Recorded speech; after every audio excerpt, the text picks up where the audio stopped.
The progress of the last 250 years has been explosive. Year after year, the world and its people have grown more connected and more prosperous. It seems unimaginable. And yet, a man who lived in a world of sailing ships and horse-drawn carriages, of great wealth and great poverty, imagined our very world. He set pen to paper and recorded the ideas that would revolutionize the world's marketplaces. Free markets and global trade have created more prosperity and for more people in the past 200 years than was created in the previous 2,000 years. We are living longer and more comfortably than the vast majority of people who ever lived. But in today's seemingly ruthless competitive environment, where the stakes are high and winning is the name of the game, can an ethical and an honest business still prosper?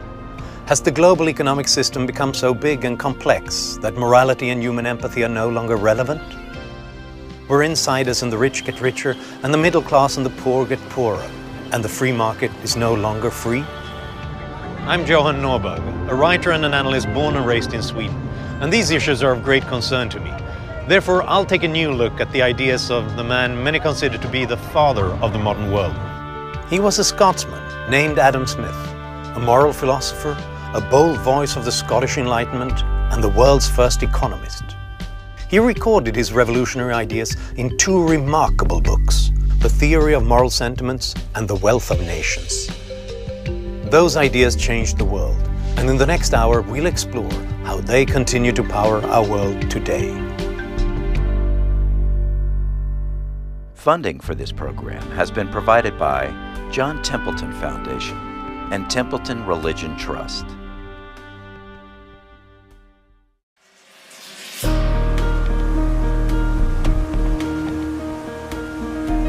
The Maersk Mc-Kinney Møller is one of the largest ships in the world.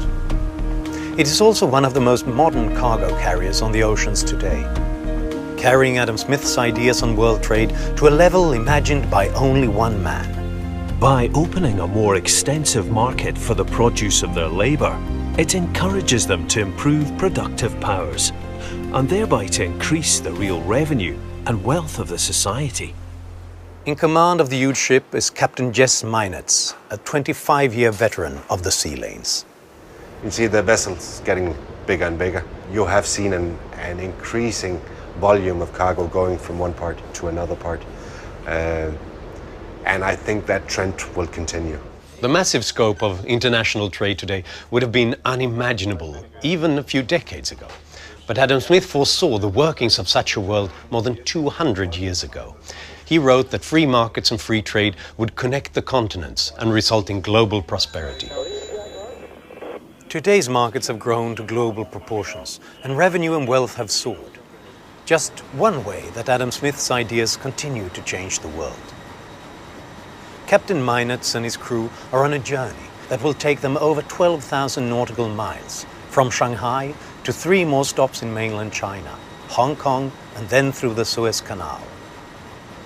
Now, after 20 days at sea, they are nearing Algeciras, Spain. Then it will be on to Rotterdam and other European ports. The economic facts of life in the cargo business mean that bigger is better. Size is everything. The Maersk Mc-Kinney Møller is over 20 stories high and 1,300 feet long. This ocean-going behemoth carries 18,000 containers. If they were loaded aboard a train, the train would be 68 miles long.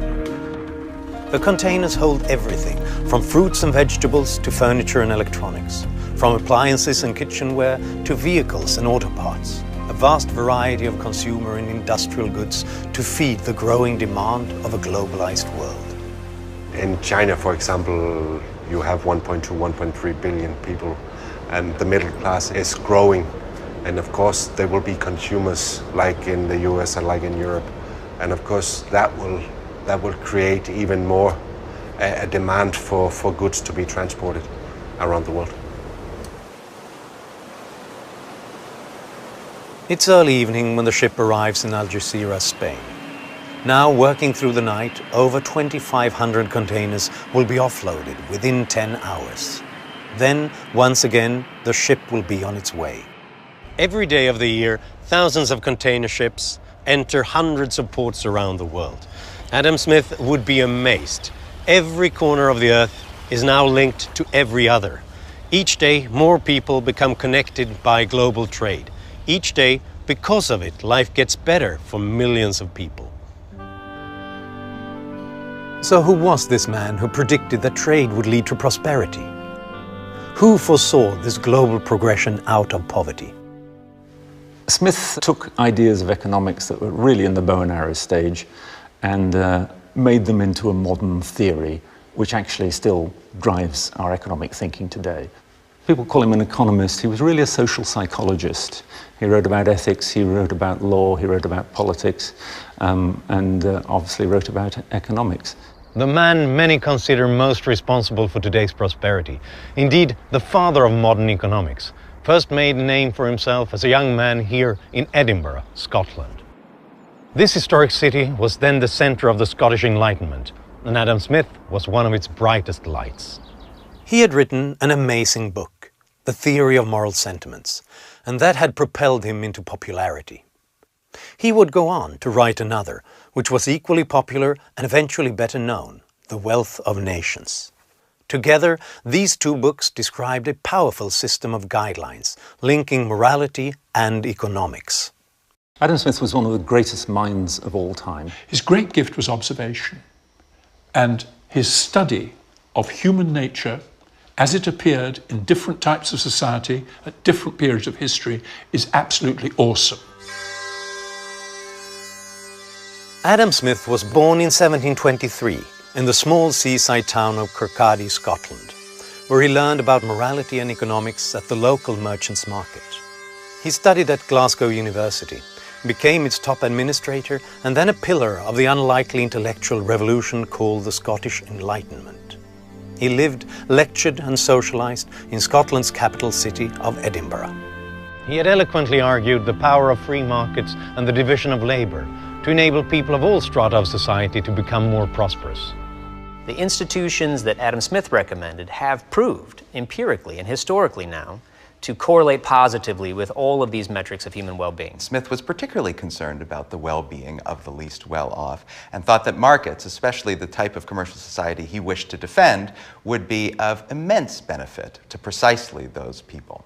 He was the man that gave us modern economics with concepts like gross national product and productivity and supply and demand and labor and capital and all of these things we just take for granted today. Smith matters because he posed a question that every single government since has had to address. Should governments intervene in the management of economies?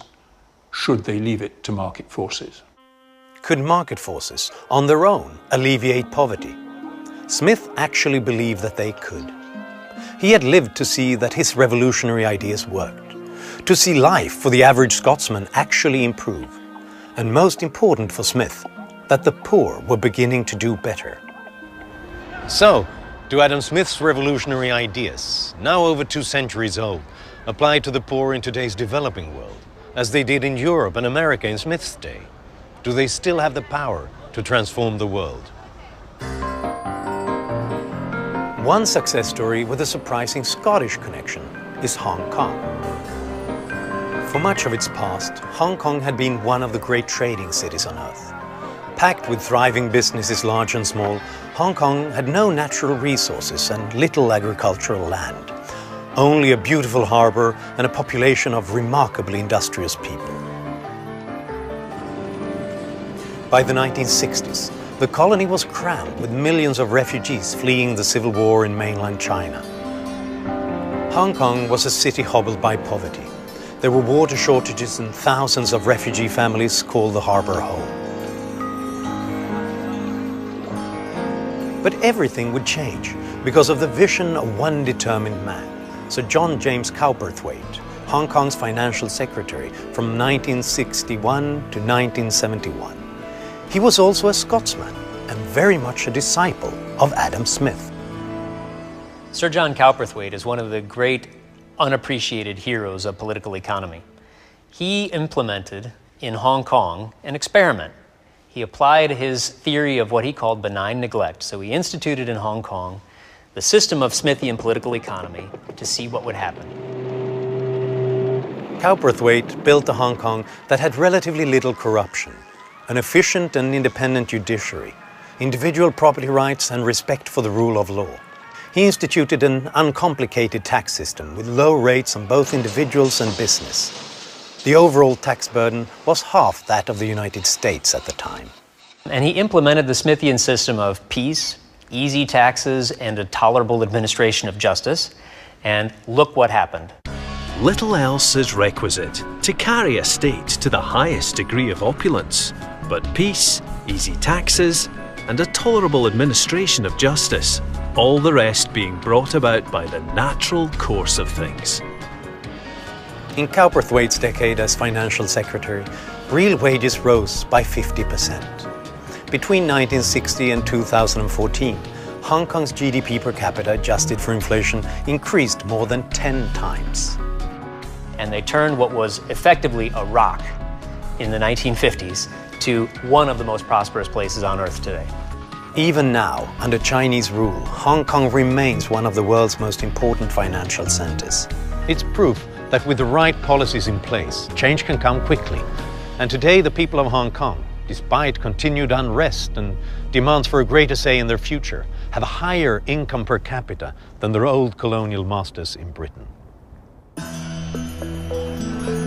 While Hong Kong, along with Japan and the other Asian tigers, was prospering, China was stagnating. 20 years of Soviet-style centralized planning and control had crippled the country. After Mao died, both the Chinese leaders and the Chinese people recognized that socialism didn't work. Ning Wang is professor of economics at the Ronald Coase Institute, an author with Ronald Coase of the book How China Became Capitalist.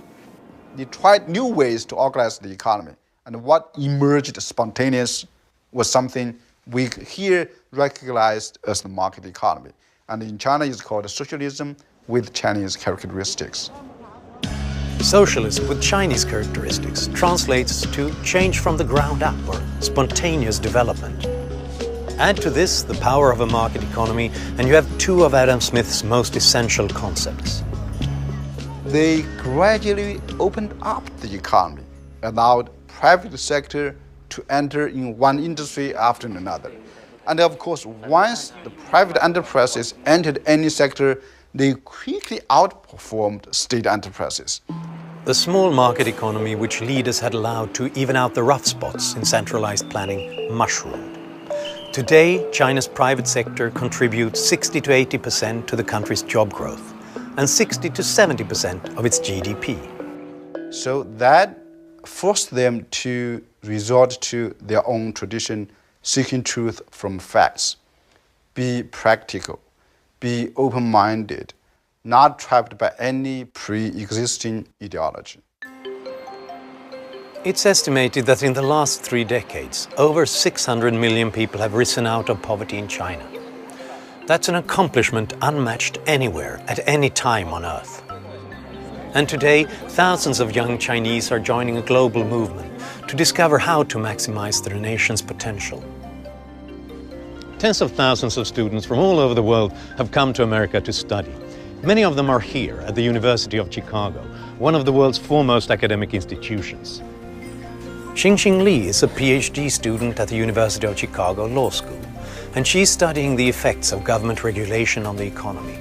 And I just wanted to come here and learn from the best of the best, and then return to China and help to spread the knowledge to Chinese students. This may be the best place on earth to study the causes of wealth and poverty. Almost 30 professors, students, and alumni have won Nobel Prizes in economics.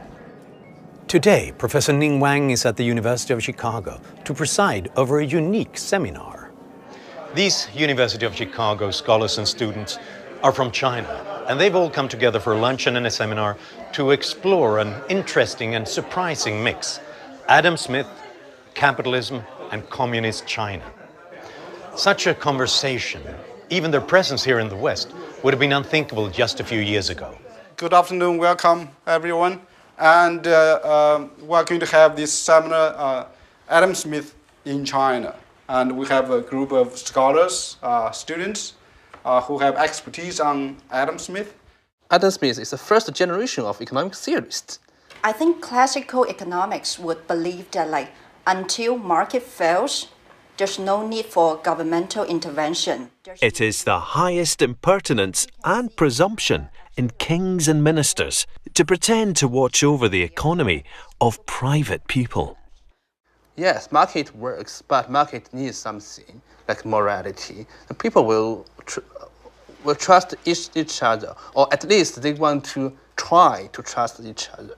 Adam Smith not only have one book called Wealth of Nations, he also have another great book called The Theory of Moral Sentiments. And in that book, he really lays out what kind of morality standards should the people have when they have the market kind of exchange. I think they were surprised, happily surprised, that actually what they got from Adam Smith actually consistent with their own traditions from Confucianism and the traditions from Taoism. Chinese students are not just studying Adam Smith in the West, they're studying him in China. All of the major Chinese universities teach the ideas of Adam Smith, and they are learning how their own traditions are similar to those of the West. It doesn't surprise me at all that more people in China read Adam Smith than the people here in the States. The previous Chinese premier, Wen Jiabao, in many occasions praised the theory of moral sentiments. And I remember once he visiting a Chinese campus, and in front of students, he reads that book. Hey guys, you have to read this book, The Theory of Moral Sentiments. Is China coming full circle? Will it once again embrace its cultural roots with a deeper understanding of how its history and commercial traditions merge naturally with the ideas of Adam Smith and contemporary market economics? Is communism the future of China? Or will it be seen as just an aberration, a blip in China's long history? But for China to move forward, it has to strengthen its own innovative capacity. The most severe defect of the Chinese system is that China now has an open market for goods, but doesn't have a free market for ideas. A free market not only opens our minds to new ideas, it helps us to be far more productive. From thousands of independent suppliers around the world, millions of parts have been shipped to Airbus in Toulouse, France. Here they will be assembled into the largest and most modern airliner on Earth, a product of the vast benefits of a global division of labor, a concept popularized by Adam Smith. The division of labour, so far as it can be introduced, occasions in every art a proportional increase of the productive powers of labour. Few things better illustrate the benefits of the division of labor than factories like this. Smith would have been amazed. What was an extraordinary insight in Smith's day, the productive potential of the division of labor, is now a commonplace, common-sense global phenomenon.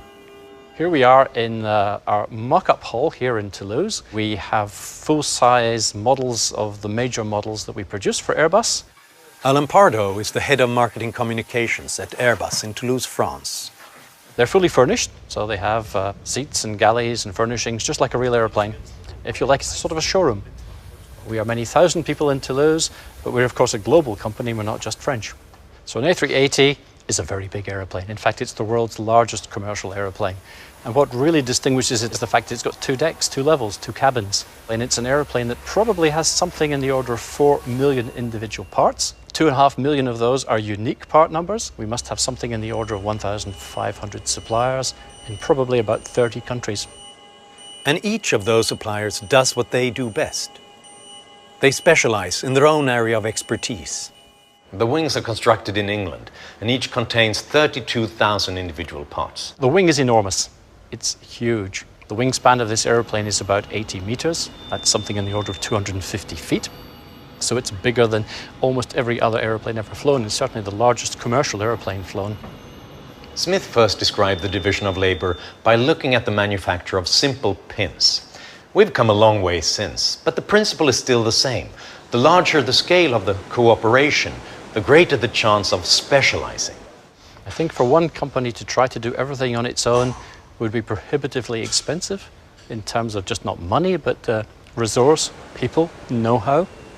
It's a global business. People fly around the world day in, day out. It's a global supply business. It's a global manufacturing business. You concentrate on doing the things that you're good at. I concentrate on doing the things that I'm good at. And then we exchange. And then we're both really much, much better off because we're very much more efficient. What we see in the world today in a globalized economy is millions, indeed billions of people who are cooperating with one another in innovative new ways around the world. In some sense, that really is the Adam Smithian world. With incredible machines like these, we can travel from one continent to the other, supported by a vast network of millions of people and thousands of systems that keep everything up in the air. And while we're flying, tons of freight is traveling with us in the cargo holds. But by far, most products traded between nations still travel as they did in Smith's day, on the seas. With every one of the allotted containers unloaded in Algeciras, the Maersk Mc-Kinney Møller is ready to depart. A cargo ship rests at its dock only long enough to unload and load. At most ports, the crew never leaves the ship. Before dawn, with the moon setting behind the mountains, she heads into the crowded Strait of Gibraltar. I would say that a favorite place to be on the bridge once the sun rises. And you have this deep orange sun coming up, and you see the light changing in the horizon just before it breaks.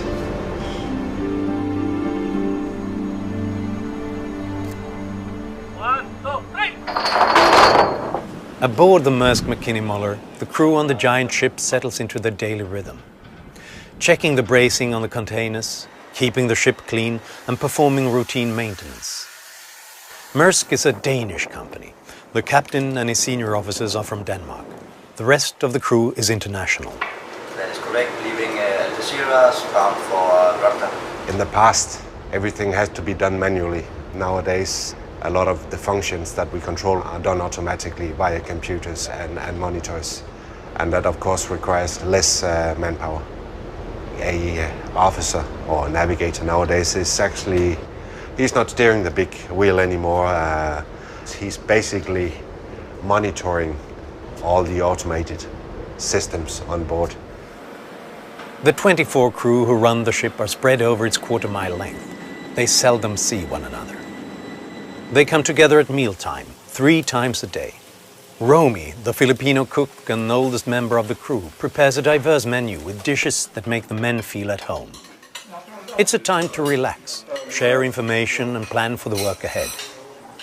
This huge ship demonstrates the impact Adam Smith envisioned international trade would have on prosperity. It's not what's in the containers, but what they represent that's important. Smith believed that wealth is not just the things you own, like gold in the bank, but also your labor and the things you can get in exchange. The more others create, and the more you trade with them, the better off you are. And with ships like this, world trade is much more efficient and environmentally friendly. At the heart of the vessel is its unique state-of-the-art propulsion system. They are what they call super long stroke. When you have super long stroke, you have a slower speed. Per Schilling Nielsen is chief engineer. He's been with Maersk for 25 years. They're doing maximum 73 revolutions per minute. They're directly linked to the propeller. That means the propeller is doing maximum 73 RPM. The long-stroke engine is designed to squeeze the most miles possible out of every drop of oil. It lowers fuel consumption by 37% and carbon dioxide emissions per container by 50%. We spend a lot less fuel consumption moving one box from one of the major ports in the Far East to one of the major ports in Europe. In fact, per container, this ship emits less greenhouse gas than almost any other method of transportation. It emits less CO2 per ton of goods moved, 15 times less than a truck and 6 times less than rail. Much of this efficiency is due to the sheer number of containers secured on board. We are carrying these close to 60% of the cargo below the deck. So, and people have a tendency to forget that because you don't see it, it's just hidden below the hatches of the ship. René Hansen is the ship's chief officer and among other tasks is in control of the cargo. Looking at a stack like this, we'll see we have 1, 2, 3, 4, 5, 6, 7, 8, 9, 10 stacked on top of each other. This combined with we are loading 9 on deck gives a very good idea that the vast amount of cargo that is being carried, which you cannot see when the ship just passes by on the open oceans. So whatever you can imagine that can be put inside this box, we can more or less carry. And today, more and more of what's carried aboard ship are perishable goods, enabling growers to sell into markets thousands of miles away at a fraction of the cost of air freight. Torben Andersen is the electrical engineer aboard ship. Every morning I go around and look at every single container, see if there's any malfunctions, if the temperature is as it's supposed to be. Everything that you put in your refrigerator at home, we put in the refrigerators on board the ship, just in vast scales. And if we look at our refrigerated containers, we can carry flower bulbs from Netherlands for tulips. We can carry chocolate from Poland. We carry wine, expensive French wine we carry in refrigerated containers. Fruits and vegetables stay fresh for dramatically longer periods of time. We can make an artificial atmosphere in our containers. By controlling the levels of oxygen, carbon dioxide and nitrogen. And then as we're getting closer to the port of delivery, then we will start increasing the oxygen level in the container, and then the bananas are, so to speak, ready when they hit the supermarket. The shelves of supermarkets throughout the world are stocked with goods transported aboard cargo ships like the Maersk Mc-Kinney Møller. This is a Whole Foods market in Austin, Texas. There are over 400 Whole Foods markets in the United States, Canada and the United Kingdom. They sell products from around the world. Their whole trade guarantee promises that consumers can shop with a conscience. Most business people are honest and ethical. In fact, it turns out that the more ethical they are, the better the company performance. In the cutthroat supermarket business, it's important to stake out your own territory. The company's motto is Whole Foods, Whole People, Whole Planet. At the center of this amazing story is co-founder John Mackey. To understand the Whole Foods market, you have to understand him. The original vision for Whole Foods was, very simply, is we wanted to sell healthy food to people, earn a living, and have fun. The higher purpose of Whole Foods has become a lot deeper and more complex than it was back 34 years ago. And that brings us to mission. Mission is something Mackey takes seriously. It's not just platitudes for a wall plaque in a corporate lobby. It's the statement that embodies his ethical perspective.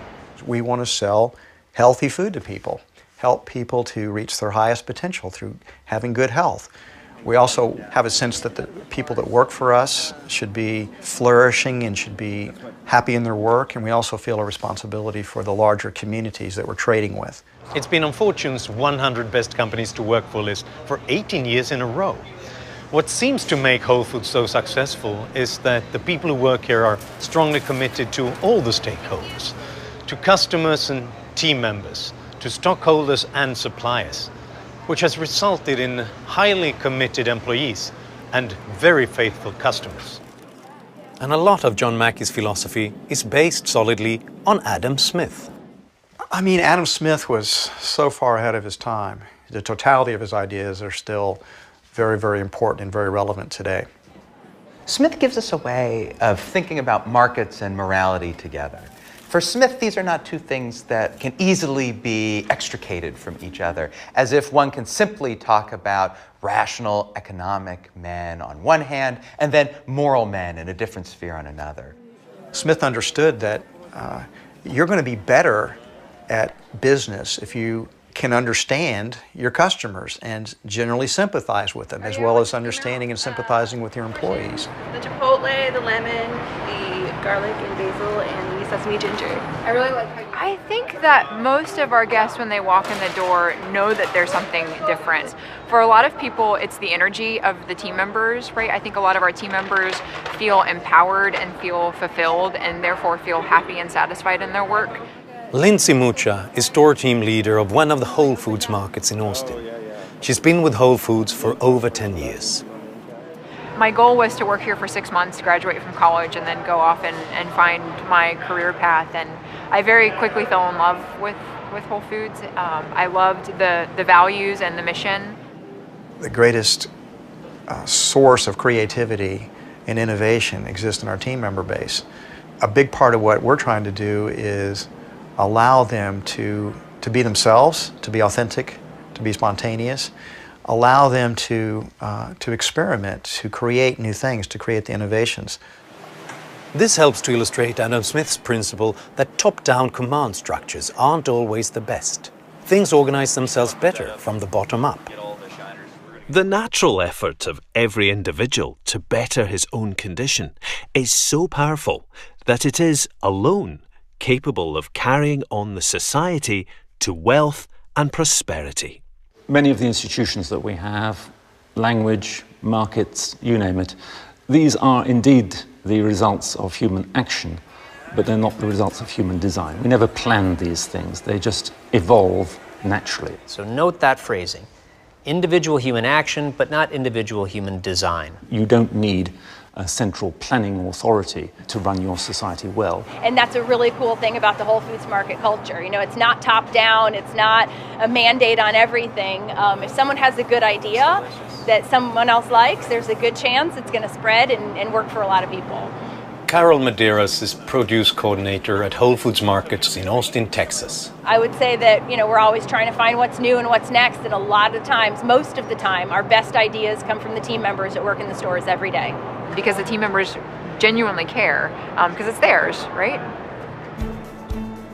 Whole Foods Market's success in promoting healthy foods has spawned increased competition in the marketplace.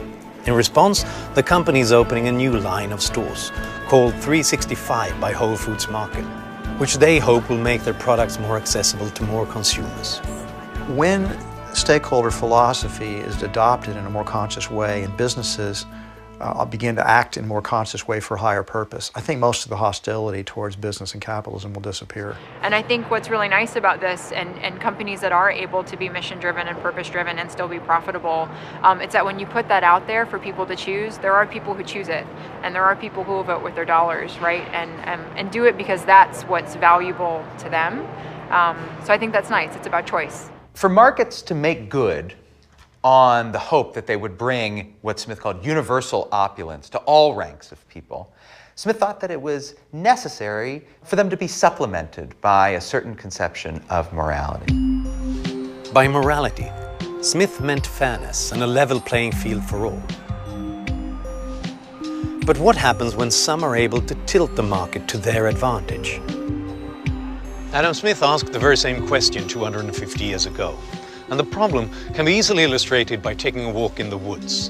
In state and national parks all across the United States, you'll often find signs like this that say, "Please do not feed the animals." Because if you feed the wild animals, they lose the ability to gather food in the wilderness, and as a result, they tend to be less resilient and their survival is at risk. Luigi Zingales is professor of entrepreneurship and finance at the Booth School of Business at the University of Chicago. I think that a similar sign should be put in Washington to say, please don't feed business. Precisely because I love business, I don't want business to become fat and unable to compete in the global marketplace. Smith was very suspicious of partnerships between government and business. That's effectively what we call cronyism today. This is the result of feeding the animals Washington style. In recent years, housing values around the US Capitol have skyrocketed. There is no real industry, there is no real commerce, and it's pretty scary that wealthiest counties in the United States are in the suburbs of Washington, D.C. The top 2 richest counties in the United States and 6 of the top 10 are suburbs of Washington, D.C. All that money is basically money that is sucked from the system and wasted in lobbying. Lobbying pays very well, and not just for the lobbyists. The real payoffs go to the corporations they represent. Smith thought that any institution, government included, could become corrupted if it was too big and made too many decisions centrally. To widen the market and to narrow the competition is always the interest of the dealers. Any new law or regulation of commerce ought always to be listened to with great precaution. A series of recent governmental regulations illustrates Adam Smith's fear. Corn ethanol is a biofuel. It's basically fuel that comes from corn. It's more costly and far more inefficient to make than ethanol from sugar. But now, almost 40% of the nation's corn crop goes into making ethanol, which has driven the price of corn way up. It makes corn farmers and processors happy because it gives them a guaranteed profit. But all of us have to pay more for foods that use corn, especially meat and poultry. The fuel companies are required by federal law to buy ethanol, whether they want it or not, or whether motorists want it or not. Between 2007 and 2012, the corn ethanol lobby spent $139 million and in return gained over $28 billion in corn ethanol tax credits. So once you have this kind of returns, then people will not invest in R&D, they will not invest in new sort of organizational form, they will not invest in new technology, they will not invest in new property, plant and equipment, they will invest in lobbying. Many corporations prefer to get their profits by legislating them, rather than by selling goods and services that people want on an open market. Adam Smith saw exactly the same forces at work in his day. What Smith saw was that when business people go to the government and they say, we want a special royal charter, we want special protections from competition, we are a vital national industry and we need special privileges, you got to be careful. Because when this happens, this is really people conspiring to protect their own interests at the expense of others. Adam Smith understands that in order for competition to work its magic, you need to have rules in place, because otherwise, rather than competition, you have the law of the jungle. This is Adam Smith's key insight. Competition is not a way of giving power to companies. It's a way of giving us power over them. The Founding Fathers not only established a government of the people, by the people, for the people, they also established an economic system of the people, by the people, for the people. This is what distinguishes the United States from the rest of the world, and this is what gives us hope. But is it possible to have markets that operate in the interests of sellers and buyers without a lot of government regulation? The answer might be yes, if they embody Adam Smith's ideas. It used to be that when you wanted to go someplace in a city, you had to wait for a taxi or rent a car. But now with apps like Uber and Lyft, that's all changed. Lyft? Yes. Hi, are you David? Yes. People today ride with strangers in their cars, and with sites like Airbnb, they sleep in strangers' homes. It's just a tiny part of a much larger and much more important social trend, an explosion of trust enabled by the internet. And the granddaddy of them all is eBay. Almost every country in the world has buyers and sellers who work inside the eBay marketplace. Devin Wenig is CEO of eBay Marketplaces. eBay is founded on this principle of economic democracy, that individuals around the world who don't know each other and have never met can work in a system to be able to conduct economic transactions fairly and securely and have confidence in that. eBay was founded in 1995 by Pierre Omidyar. Pierre thought very strongly about the notion of the free market. He believed in Adam Smith's principles. He believed that an economic democracy would not only be a great business, but it had the potential to do immense amounts of good around the world. eBay has hundreds of thousands of small sellers around the world that are now doing more than half their business outside of their national borders. One retailer that is profiting in this new era is Gelb Music. Gelb was started in 1939, about 75 years ago, located right here in Redwood City, California. It's been here ever since, and carry about a little over 50,000 products here. Mike Craig is Gelb's e-commerce marketing manager. We have a complete line of drums, bass, guitars, recording equipment. We were waiting for our our own website to be built. We took about 200 products, mostly snare drums, did about $200,000. The test definitely worked. The following year, we put up about 1,000 products, maybe a little bit over, and we did about $750,000 in sales. We now have about 160 million active consumers who buy and sell in our marketplace every day. We now sell a little less than $90 billion of goods every year, and consumers access us from over 190 countries. Well, eBay has saved the store, number one, but it's also opened our eyes to markets that we didn't think were obtainable. One of the great things about marketplaces is that they act as an incredible price discovery mechanism. Because if you're looking at a collectible or a coin or a comic book or a rare automobile, the likelihood is that there were more sales in eBay for that particular item than in any other marketplace in the world. Adam Smith would have said that an invisible hand guides eBay sellers around the world. As prices are on the rise, because buyers want a particular item, sellers stream into the market to satisfy that demand. And when demand drops, prices go down. Imagine a world where there's screens everywhere. Those screens are connected to a global marketplace. That global marketplace has all the world's inventory, priced fairly, because it's an open marketplace. And you're one click away from buying anything you want at any time for a fair price. There are millions of exchanges each minute, all of them without regulation, among strangers, across borders and oceans. It's an enormous amount of business, based solely on trust. Pierre's notion was let the buyers and sellers in the marketplace determine who the best buyers and sellers are. So the eBay feedback system was born.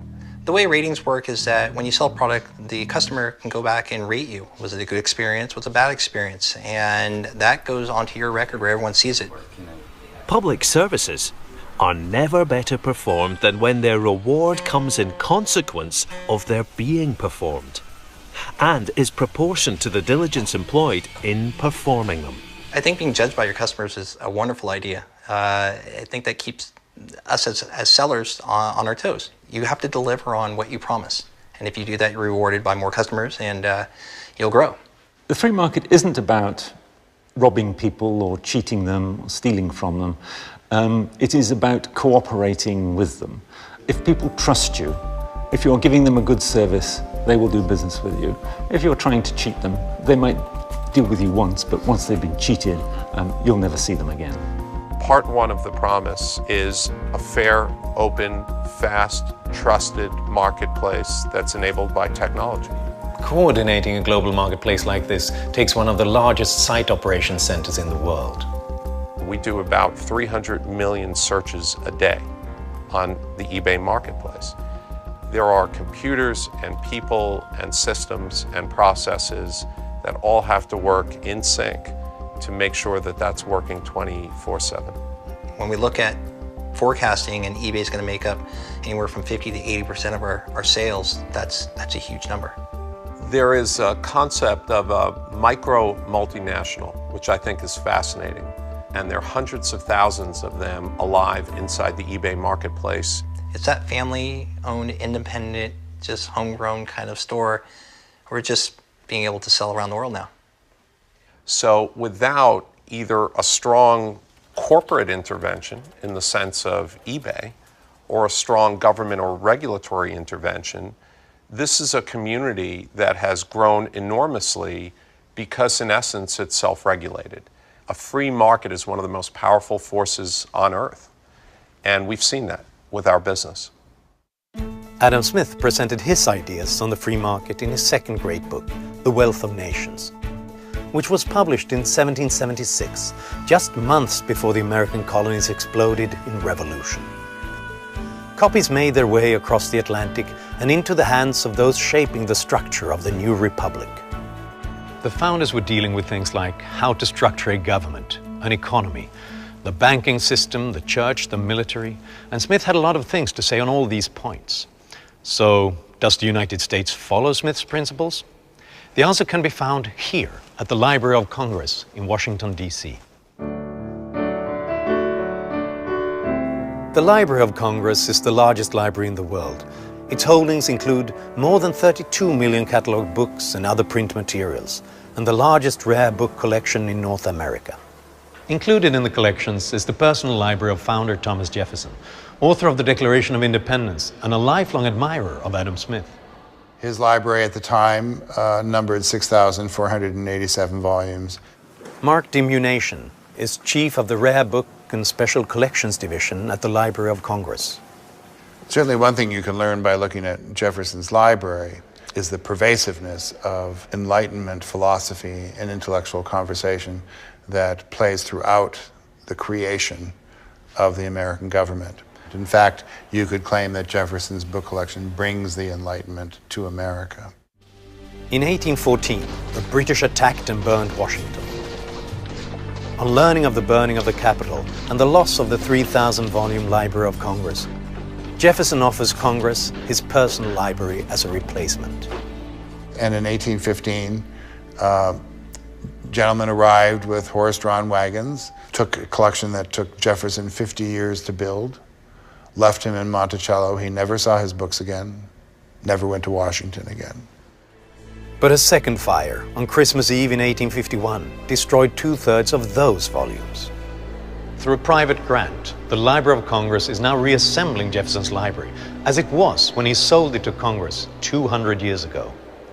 It was the entire world of Thomas Jefferson's mind, the understanding of the roots of so much of what influences American culture, the nature of the Constitution, the nature of the Revolution, the foundation of separation of church and state, the whole philosophy of politics as it is in the United States is embedded in that collection. One book that has survived is Thomas Jefferson's original copy of The Wealth of Nations. This is the 3-volume set of inquiry into the nature and causes of the wealth of nations by Adam Smith. These are books that belong to Thomas Jefferson. He writes a lot about his reading, but he very rarely marks his books. There's no underlining here. There's no good idea used in the Declaration of Independence. There's nothing like that. So you really have to read what Jefferson says about books in order to understand what he gains from them. Jefferson didn't just read Smith's book. He frequently studied it, referenced it, and recommended it to others. In a letter to John Norval, Jefferson writes, "If your views of political inquiry go further to the subjects of money and commerce, Smith's Wealth of Nations is the best book to be read." There has to have been a moment in which Jefferson and Hamilton had a conversation that was at least laced with Smithian philosophy, if nothing else, whether they identified him or not. This is a book, however, that Jefferson would take seriously. But Jefferson wasn't the only Smith devotee among the founders. James Madison, considered the principal author of the Constitution, was also an admirer. I think of Madison as having a view of government very similar to Smith's in a very, very deep way. Sam Fleischacker has written extensively about Adam Smith's influences in colonial America. Both Madison and Smith believe that human beings are strongly motivated by self-interest, but also capable of virtue, and that what you want to do is design institutions such that, first of all, freedom is protected whether people are acting in a self-interested fashion or not, and secondly, they have the opportunity to develop their virtues. So the founders certainly knew of Smith and his works. But to what extent did Smith influence the American character? Is the United States Smithian? I think the United States is Smithian in its bones. Smith fits extremely well with the vision of the founders and indeed of the vision of most Americans from that time till our own. And what you see in the Constitution is an attempt to implement and integrate into a governmental plan some of the ideas Smith had about what could allow for a prosperous society. Every man is left perfectly free to pursue his own interest in his own way. The sovereign is completely discharged from a duty for which no human wisdom or knowledge could ever be sufficient. The duty of superintending the industry of private people. The United States sees itself and talks about itself as a land of opportunity. That's really the Smithian vision in a nutshell. You have a limited government with a few but specific and robust protections, much of the actual work of making your life better was left to the individuals. But to do that in a way that was stable, to do it in a way that had long-term benefits, to do it in a way in which there weren't simply the concerns of the moment, but to have a lasting constitutional order. This, I think, binds the American founders to the Scots, and especially to Smith, in a deep way. Well, here you have a groundbreaking book in how to run an economy, and more than that, it's really a general book on politics. So it makes a good deal of sense that these people who are founding a new country would look over to the best work in the Enlightenment, not just to Smith, but to the other great social scientists of the day, as it were, and be particularly interested in them. Ideas matter. When faced with the challenge of how to create and structure a new nation, the founders turned to the Enlightenment and to Adam Smith for guidance.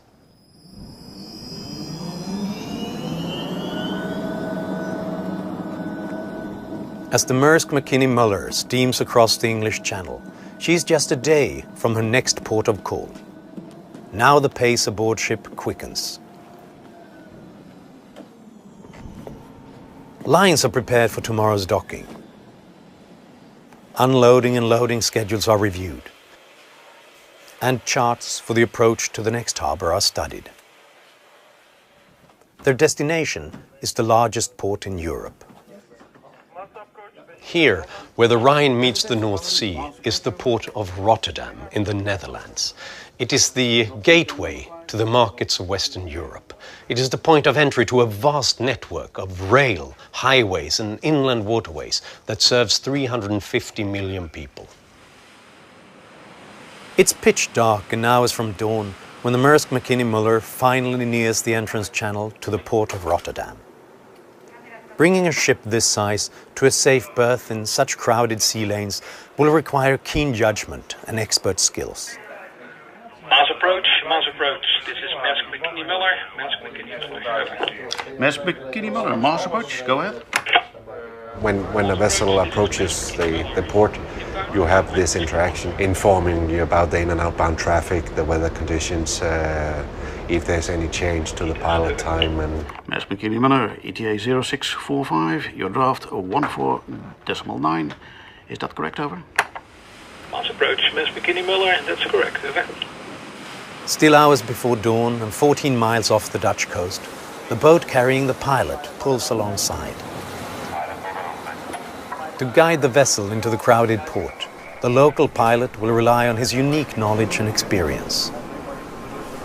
From now until they dock, the pilot and the captain are a team. We slowly maneuver the vessel into the port, and it's a quite kind of slow process, but Rotterdam Port, it's one of the biggest ports in the world. A vessel like this, you can turn like a car, so every maneuver and every turn and every swing takes time. A vessel this size, you cannot stop like this. You've got to plan your maneuver, and you always need to have a plan B if plan A is not working. Level stop.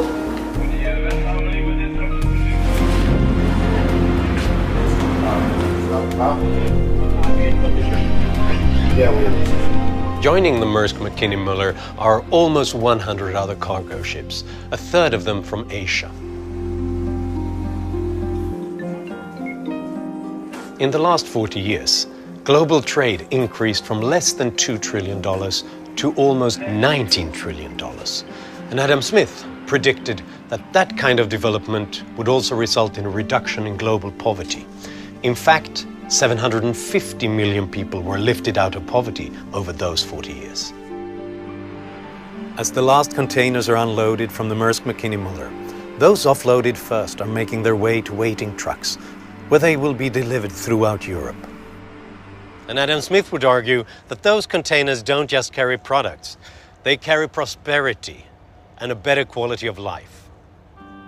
200 years ago, a man who lived in a world of sailing ships and horse-drawn carriages imagined how much better the world could be. He wrote 2 masterpieces, providing an astonishing roadmap. He wanted to create the conditions by which ordinary people could go about their own business and to work and save and prosper and help themselves and their families. He wasn't interested in protecting the wealth of the already privileged, the moneyed, the aristocrats. What he was interested in is how can we raise the estates of the least among us? And I think that the two books together form a coherent project in trying to give a vision of a commercial society that was not just a market society, but also a market society built on a very particular conception of morality. Every generation has to cope with the problem of how far should governments intervene in the business of trying to maximize the wealth of their own country. Perhaps more than any other person, Adam Smith's ideas have led directly to the first real broad-based advancements in mankind's quality of life in thousands of years. He was a proponent of free markets and morality. His writings and ideas have spread around the globe. And in spite of the progress we have yet to make, his ideas truly changed our world.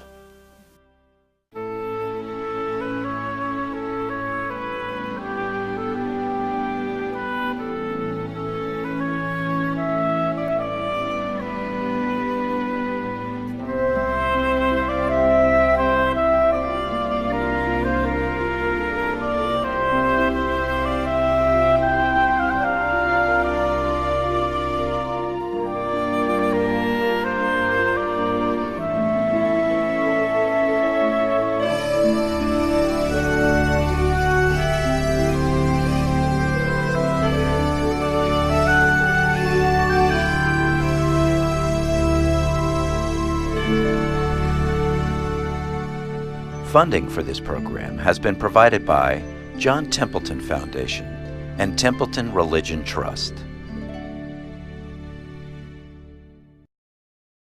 The Real Adam Smith is available on DVD. For more information or to order a DVD of this program, call 1-800-876-8930 or visit www.freetochoose.net.